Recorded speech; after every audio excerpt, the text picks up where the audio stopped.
आप ही के बीच से उठकर निकलकर नेता जो बनते हैं तो यकीन मानिए वह आपका बिल्कुल भी नहीं रह गया। छत्तीसगढ़िया नेता मंत्री लोगों ने ही छत्तीसगढ़िया लोगों को बेघर कर दिया। सांसद बृजमोहन अग्रवाल बैठक करते रह गए, उधर गरीबों के मकान ढहा दिए गए। आम जनता के साथ जो कुछ हो रहा है वो हमेशा होता है और होता रहेगा। टीएस सिंहदेव भी वहां लोगों को टीस पहुंचाने चले गए हैं। बस यही भाजपा और यही कांग्रेस है। नमस्कार, मैं हूं मनीष।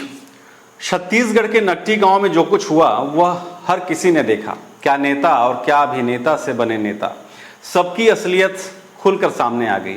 इस घटना ने एक बार फिर से साबित कर दिया कि यहाँ पर कोई भी नेता हो, चाहे वह किसी भी पार्टी का हो, भाजपा का हो या कांग्रेस का, अगर वह व्यक्ति आप ही के बीच से उठकर निकलकर नेता बना है, जो बनते हैं, तो यकीन मानिए वह आपका बिल्कुल भी नहीं रह गया, क्योंकि अब वो नेता बन गया है, चाहे वह आपकी कम्युनिटी का ही क्यों ना हो। इस खुले मंच से हम अपशब्दों का प्रयोग तो नहीं कर सकते, पर जितने अपशब्दों का प्रयोग इन नेताओं के लिए, अधिकारियों के लिए रायपुर के नकटी गांव में किया गया है, वाकई वह सुनकर, वह देखकर समझ में आता है कि उनकी क्या तकलीफ रही होगी।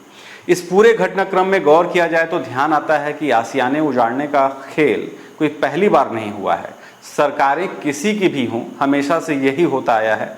नकटी गांव में इस बार नया क्या था वो हम आपको बताते हैं। दरअसल पिछले 2 से ढाई वर्षों में छत्तीसगढ़ के सरगुजा, रायगढ़, मनेन्द्रगढ़, बिलासपुर जैसे जगह पर आशियाने ढहाए गए, लोगों को बेघर किया गया, हर तरफ हाहाकार मचा। पर लगभग मामलों में लोग दलील देने लगे कि बाहरी लोगों की बसाहट थी, गलत तरीके से वहां पर कब्जा था, इसलिए उन्हें तोड़ा गया।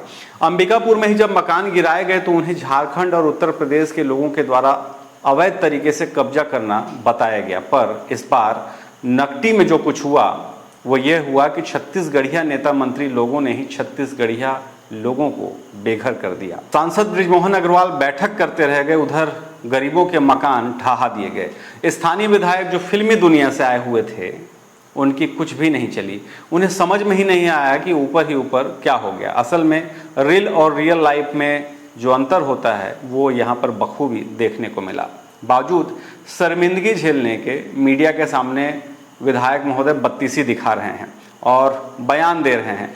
छत्तीसगढ़ के पत्रकार हैं आवेश तिवारी, उन्होंने लिखा है कि छत्तीसगढ़ में बीजेपी सरकार ने नकटी गांव नाम के एक पूरे गांव को बुलडोजर लगाकर उजाड़ दिया। जब पत्रकारों ने कहा कि पहले उजड़ने वालों को बसा लेते, तो बेशर्मी के साथ हंसते हुए जो विधायक हैं वो कह रहे हैं कि सलाह पहले देनी चाहिए थी। इधर छत्तीसगढ़ के सबसे बड़े टोपीबाज मंत्री के नाम से मशहूर नेताजी रात में अपने ही कार्यकर्ता से फोन पर बात कर रहे हैं और कह रहे हैं कि मैं उनका पीए बोल रहा हूं। मतलब अपने कार्यकर्ताओं से ही गंदा मजाक कर रहे हैं। सुबह जब नशा चटका तब पता चला कि उनकी जो आवाज़ थी वो सोशल मीडिया में वायरल है, लोग मजे ले रहे हैं।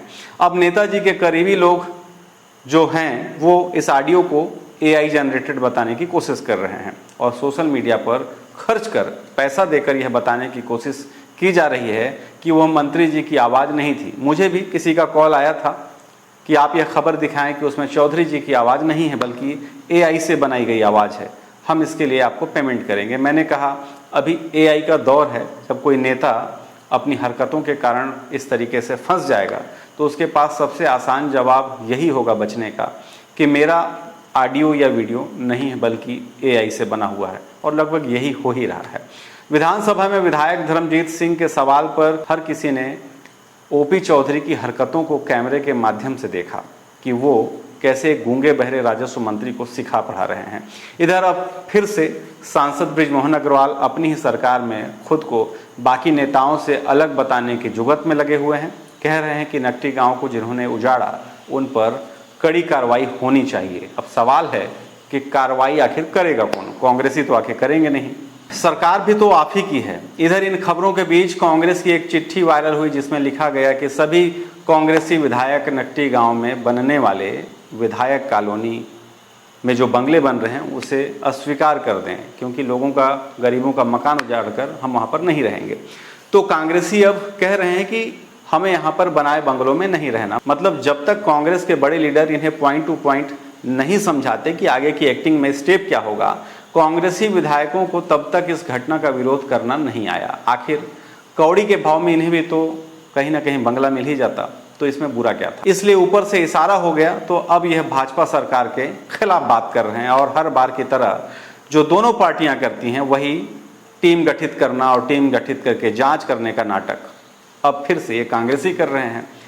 इस जांच में छत्तीसगढ़ के पूर्व उप मुख्यमंत्री, कांग्रेस के बड़े नेता टी.एस. सिंहदेव भी वहां लोगों को टीस पहुंचाने चले गए हैं। तस्वीरों में दिख रहे हैं, नकटी गांव में जाकर लोगों से मिल रहे हैं, उनके दुख तकलीफ को समझने की कोशिश कर रहे हैं, ज़मीन पर बैठे हुए हैं, बहुत अफसोस कर रहे हैं। ऐसा नहीं होना चाहिए था, पर इन्हीं नेताजी के अंबिकापुर विधानसभा में पिछले 2 सालों में कई बार लोगों के आशियाने उजाड़ दिए गए। सिंहदेव साहब ने एक उफ तक नहीं किया।